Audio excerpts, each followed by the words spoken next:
तर hi hello नमस्कार, तुमचं माझ्या व्लॉगमध्ये भरपूर स्वागत आहे। तर आजच्या व्लॉगची स्टार्टिंग झाली आहे घर साफसफाई करण्यापासून, कारण घरात कोणी नव्हतं तर आई आणि मी जरा साफसफाई करत होतो।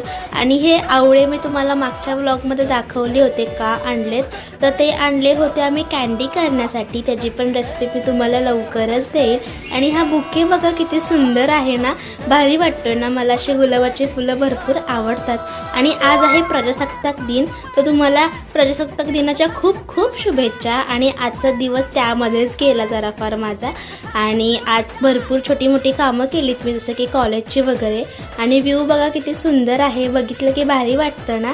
आणि मग थोडंफार मी जरा पुस्तक वाचायला घेतलं आहे, त्याची सुरुवात मी तुम्हाला सांगेल संपल्यावर की ते नक्की काय पुस्तक आहे। तर हे ते पुस्तक आहे, थोडंफार वाचत होती आणि मी व्हिडिओमध्ये दाखवत नाही आहे, मी खरंच वाचते थोडंफार पुस्तक, म्हणजे सुरुवात केली जस्ट। आणि आज केलं होतं आमच्या घरी आलूचे पराठे, तर हे पण खूप सुंदर, म्हणजे एकदम टेस्टी लागत होते, गरम गरम होते म्हणून। आणि जे सकाळी आपण आवळा ठेवला होता तोच मी आणण्यासाठी इथे चाललेली आहे। तर ह्याला 2-3 दिवस ऊन द्यायचं असतं, तेव्हा ह्याची कँडी बनते एकदम भारीमध्ये।